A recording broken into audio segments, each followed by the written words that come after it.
You're listening to The Coffee Hour. I'm Andy Bates. I'm Sarah Gulseth. It is History Day. We continue our series on the Lutheran Church Missouri Synod history with the Reverend Dr. Cameron MacKenzie. Thanks to Concordia University, Wisconsin for supporting The Coffee Hour. You can find out more about Concordia University, Wisconsin at cuw.edu. Live uncommon. Our guest today, the Reverend Dr. Cameron MacKenzie. He's professor of Historical Theology at Concordia Theological Seminary in Fort Wayne, Indiana.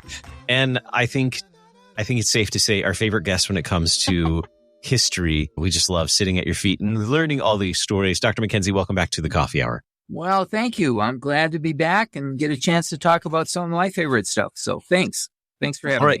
So we left off in Saxony, and we were talking about CFW Walther and Martin Stephan last time, and the reason that, well, what they were dealing with, the persecution they were dealing with from the rationalists and the challenges that they were facing.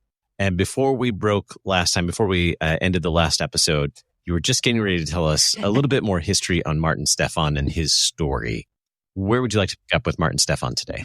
Well, yeah, let me tell you about Martin Stephan and what's happening to him in Dresden, because it's a little bit different. Walther's getting in trouble because he wants to preach on the historicity of the fall of man into sin, and he wants to make sure that they've got a good religious instruction book in the parish parochial school. Stephan's situation is a little bit different. He is in trouble both for his methods and for his public reputation. Let me explain. One of the things that pietists in general advocated, and I don't think it was a bad idea at all, and that was kind of small group ministry. That is, instead of just people coming to church for church, you should meet in smaller groups for Bible study, for prayer, for meditation, and even should work at kind of socializing together. Well, anyway, apparently Stephan was interested in this kind of stuff and got into some problems with the law and with his public reputation on account of some things that he had done. As early as February of 1836, Stephan had been at, it was kind of a house meeting, but also a social gathering where they were, it was mixed company, men and women. Stephan was there, who was married, was there not with his wife, and the police broke in and accused him of being in a group where they were breaking the peace. Now, it's difficult for us to understand at this point, but there's no freedom of assembly in a place like Saxony. In the post-Napoleonic Wars period, they were always concerned about people getting to small groups together and conspiring against the state and so forth. So Stephan's in this group, and the place is raided. He is scolded for being here. One of the local newspapers that was critical of Stephan's Christianity had a cartoon picture of him blessing a punch bowl. And it just didn't look well for a pastor to be in that kind of situation when the police had to raid it. He hadn't done anything wrong other than being there, but it hurt his reputation. And he was cautioned by the police that he should be careful about the sorts of groups that he associated with. Okay. Well, now we move a couple years later, and we're in November of 1837. Apparently, Stephan suffered from being unable to sleep. And remember, we're at a period of time where there's no air conditioning, central heating's not very good. I mean, it's just not real comfortable living the way it is today. So he used to walk late at night in order to make himself sleepy so that he could finally fall asleep. Well, on this particular occasion, he was out walking late at night and went to a lodge or a cabin that was in a vineyard. And again, Dresden is not the kind of city it was. They had those things around, so it was not that unusual. He was in the company of a serving maid, but again, he's middle class. They have servants. That's not that weird. But somebody had tipped off the authorities about there being some illicit things going on at this meeting, as a result of which they had gotten there first and were waiting to see if Pastor Stephan would show up. Well, Pastor Stephan and the servant girl got there, and he thought it looked a little funny, so he sent the servant girl in there on her own to find out what was up. She was taken into custody. She didn't squeal on the pastor, but the authorities found him lurking outside. So, again, the details are just kind of odd. Nobody said, oh, this was a terrible these were horrible people that he was going to meet with, but nonetheless, it was scandalous. And it was in the wake of that the authorities suspended him from office, and it looked as though he was never going to be allowed to preach again. So it's different from the kind of persecution that Walther and others had experienced, but nonetheless, from their perspective, it looked as if the authorities were just trumping up a kind of charge against their leader simply in order to get rid of him and to suspend him from office. At least that's how they understood it, and that's how Stephan portrayed it. Here were the authorities out of control. He had problems trying to get to sleep. He's sometimes associated with some people in a social gathering, and that was it. However, the authorities were making it sound as if he was leading kind of a dissolute life. So that's the story of Martin Stephan. His followers rally to him, and he says, hey, look, if this is what they're going to do to me, this is going to happen to you too. We'd better get out of here. Now is the time to leave. Now, they'd been thinking about this for a while. There had been a Lutheran pastor had actually visited Dresden some years before, and they'd been talking about maybe coming to America even then. And this Lutheran pastor suggested that, well, maybe they should think about going to Missouri. Okay, so that is actually what they ended up doing. So let me tell you a little bit about that. To go to America was not the easiest thing in the world.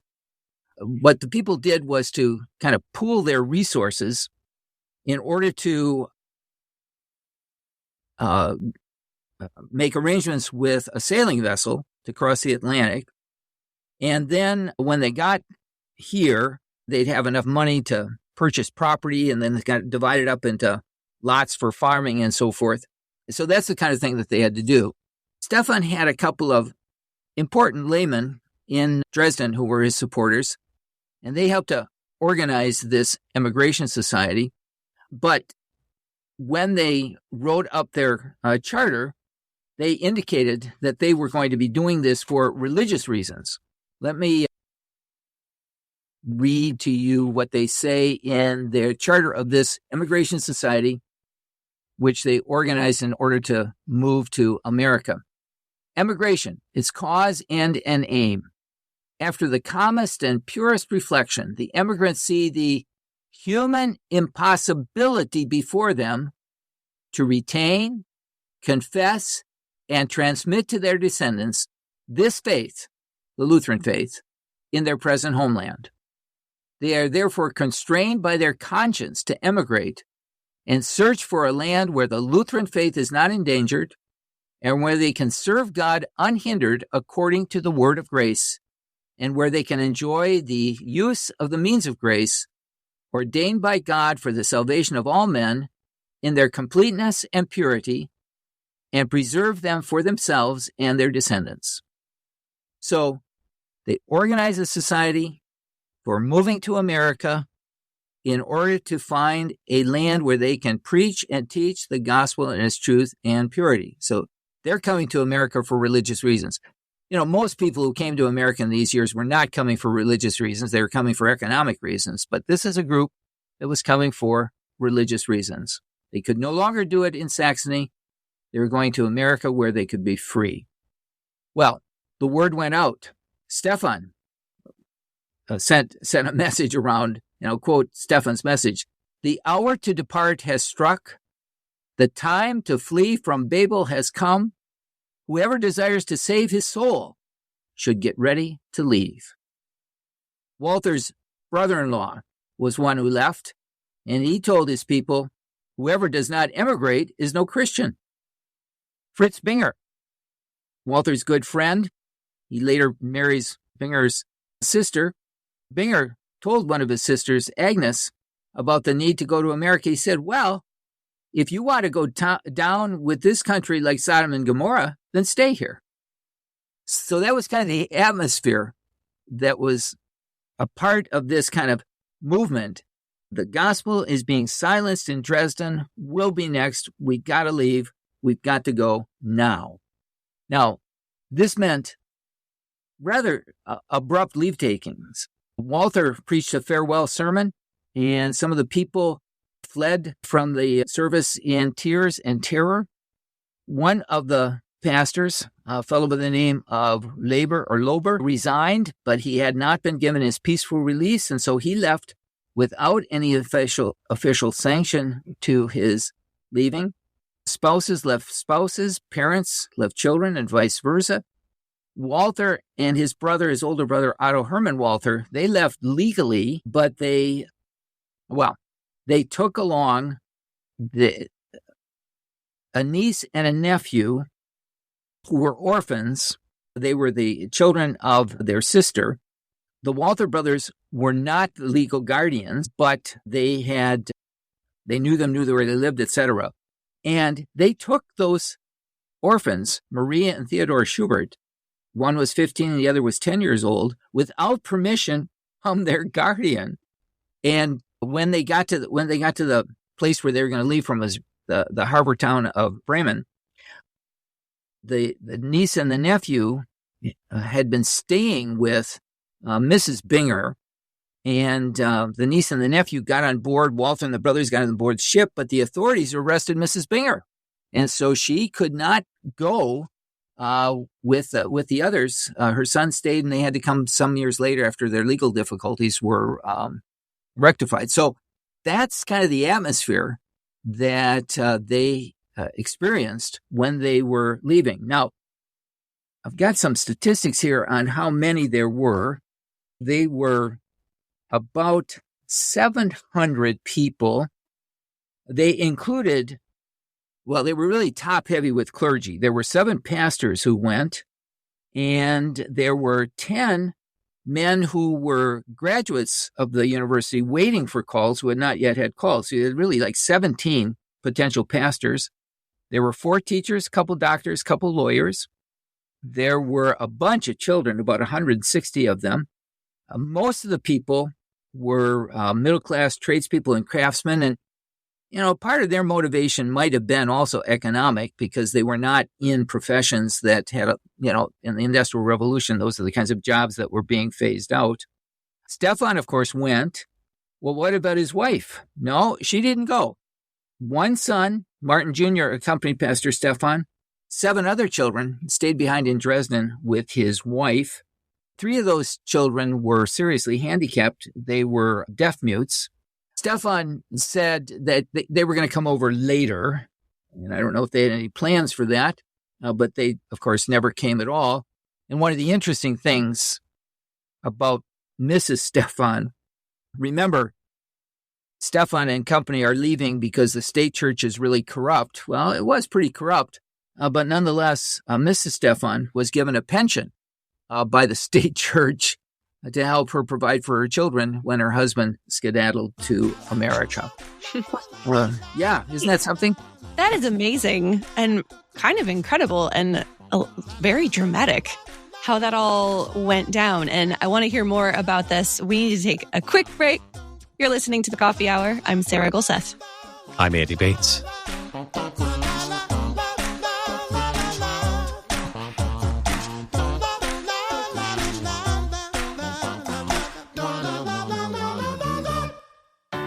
At Concordia University, Wisconsin, we believe you were created for a reason. to use your God-given gifts to help others. To live a life of self-sacrifice in a me-first world. To live a life that's uncommon. Whether you're taking one of 50-plus online programs or learning with us in person on the shores of Lake Michigan, you'll be equipped to make an uncommon impact. Learn more at cuw.edu. Concordia University, Wisconsin. Live uncommon. Showing support for KFUO is now easier than ever. You can sport a KFUO shirt, swag, or even socks by visiting our online store. Go to kfuo.org/store and order high-quality KFUO-branded merch. You no longer need to wait for our annual share-a-thon for a chance to show your KFUO spirit. Visually share and wear this ministry out in the world by checking out our selection. Every purchase helps to support our proclamation of Christ for you, anytime, anywhere. Go to kfuo.org/store.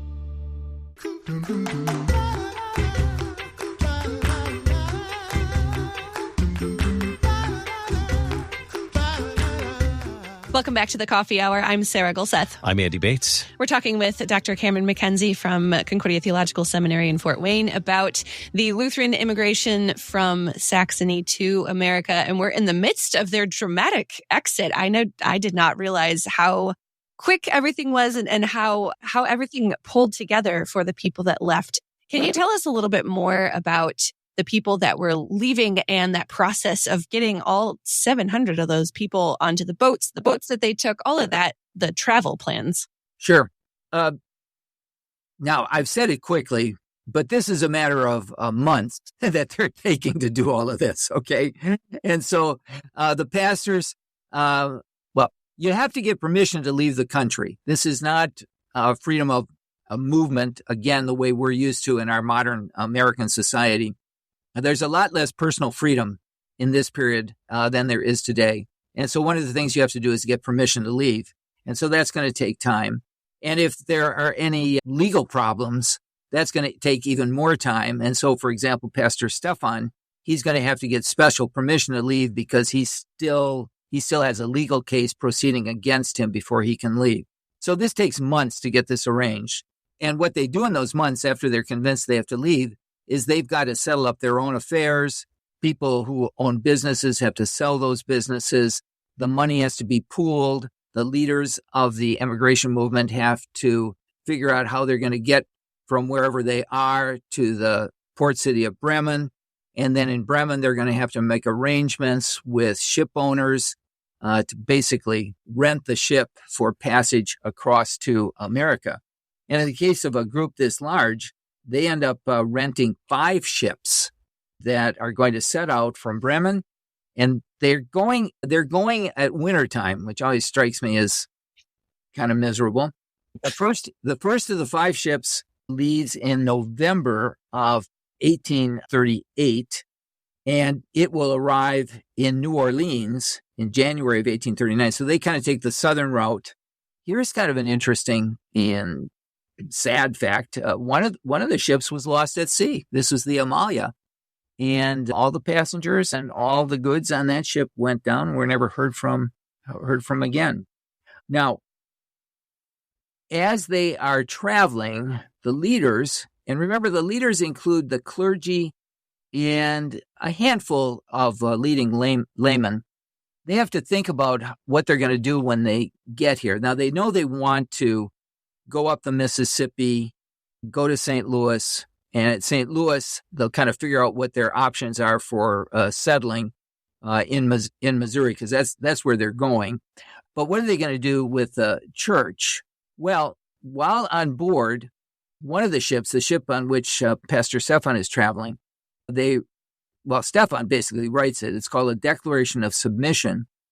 And this was a way of establishing the church in America under the leadership of Stephan as their bishop. And the pastors on board, the lay leaders on board sign that.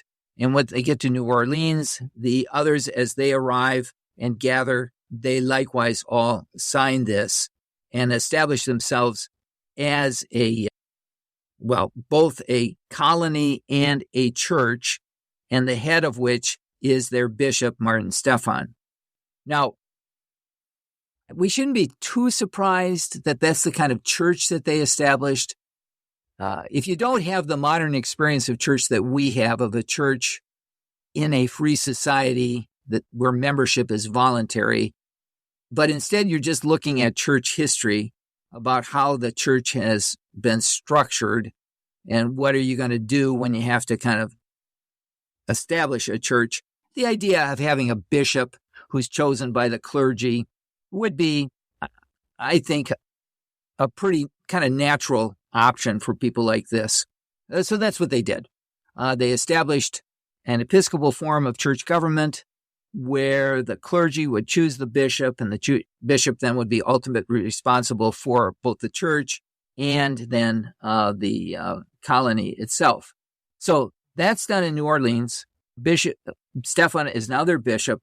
They hire, I guess they'd be steamboats to take them up the Mississippi, and they land, and finally they're all together. Well, there are a few who stay in New Orleans, but they're basically in St. Louis, and now they have to figure out what to do. Well, things cost them actually kind of more than they had thought, I guess, and so they don't have a lot of money, but they have enough money to buy some property, and they look at various lots and finally settle upon Perry County in Missouri, which is, like 100 miles down the Mississippi, south toward New Orleans again. And they purchased that for, I guess it was about $10,000. They get 5,000 acres, and most of the men in the congregation go down there quickly. This is all now in the spring of 1839 in order to start clearing the land and create farms, create a little settlement down there in Perry County. Interestingly, some of the folks don't go down there because they have found that in St. Louis, they could get some jobs and they could use some of the tools and skills that they had known from the old country. And so you get the establishment of the first Lutheran church west of the Mississippi. And that, of course, is, today we know it as Trinity Lutheran Church in St. Louis. So we get the establishment of the first church in St. Louis. Most of the men go down to Perry County. Stephan goes down to Perry County, and they're going to clear the land, and they're going to start putting up buildings, divide into farms, and get ready to go. All right. Everything is working okay. People are a little concerned about the fact that they're running out of money, and there is some grumbling about that. But nonetheless, you'd say it's a pretty stable situation. That is until May 5th, 1839, because what happens then? Well, the pastors probably weren't that handy at clearing land anyway. For the most part, state of St. Louis, I'm probably speaking from personal experience here. My wife does all the gardening, but it ain't.